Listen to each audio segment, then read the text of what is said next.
And I'd known her since she was at university in the UK. The whisper that set everything into motion began quietly inside the palace, a place that had always relied on a fragile balance of grandeur and secrecy. Behind its towering oak doors and centuries-old portraits, soft murmurs drifted through the air, dangerous, persistent, and often grounded in truth. Yet few whispers ever carried the weight of the one uncovered on a calm spring morning. It began in the restricted archives beneath St. James's Palace, where only a select few were permitted to work. There, an unmarked file coated in decades of dust surfaced unexpectedly. Inside was a short video clip, time-stamped, but without any reliable date. The footage showed a covert meeting inside what seemed to be a restricted royal office. Two men spoke in muted voices. One of them was undeniably Edoardo Mapelli Mozzi, Princess Beatrice's husband. At first glance, nothing appeared unusual. Papers exchanged, a signature given, a subtle nod.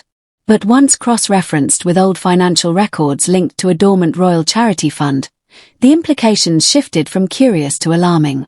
The account, originally created to support charitable programs connected to the late Queen's initiatives, had been quietly drained over several years, millions gone without explanation. Prince Edward, who found the footage, froze as the truth hit him.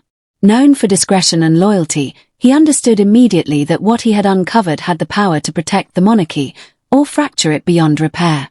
After a sleepless night, he made a decision that broke protocol. He delivered the file directly to senior advisors. From that moment, the whisper spread like smoke beneath a sealed door. Officials were summoned before sunrise. Emergency meetings followed. Within 24 hours, the footage had been viewed by the King's private secretary, 2 auditors, and a royal legal advisor. Within 48 hours, it was encrypted and locked inside a digital vault under the highest security classification. By the third day, Beatrice's name entered the conversation. When she was informed, witnesses recalled the sharp stillness that overtook the room. She sat motionless, her expression emptied, her hands trembling as she asked to see the video. "No," an aide gently replied, "for your own protection, you shouldn't." Outside the palace, life moved forward, fashion headlines, public engagements, endless gossip. While inside, tension coiled like a tightened wire. The footage linked Edoardo to a consulting group connected to a network of financial firms, including one that had previously handled royal assets. When Beatrice confronted him late one night in their London residence, her voice barely rose above a whisper. "They say there's evidence." Edoardo answered calmly but with exhaustion in his eyes, "There's always evidence when someone needs a villain." But she saw the fear flicker behind his composure. Within days, his security clearances vanished. His access to internal files was revoked. His name was quietly removed from schedules and planning documents, an unofficial exile without a public accusation. Behind the scenes, Edward's decision sparked quiet conflict. Some admired his integrity. Others claimed he had crossed a sacred line. "There are things one simply doesn't expose," an old courtier muttered. "Not for the family, not for the crown."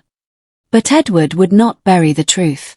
In his view, secrecy protected the monarchy only when it preserved honor, not when it concealed corruption. Weeks dragged on as the truth tightened around the palace like a shadow. Beatrice appeared in public with perfect poise, but her eyes carried exhaustion. She moved like someone caught between loyalty and survival, between truth and the structure she had been born into. Behind closed doors, the institution moved with icy precision.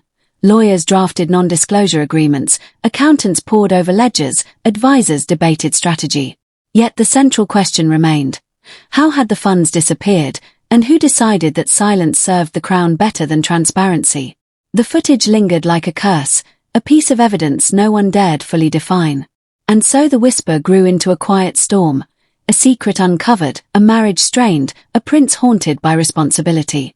No one yet understood that the end would come in the form of a silent royal ban, a subtle erasure of Edoardo from the aristocratic world he had stepped into. But the first waves had already formed, and the monarchy waited in breathless suspense.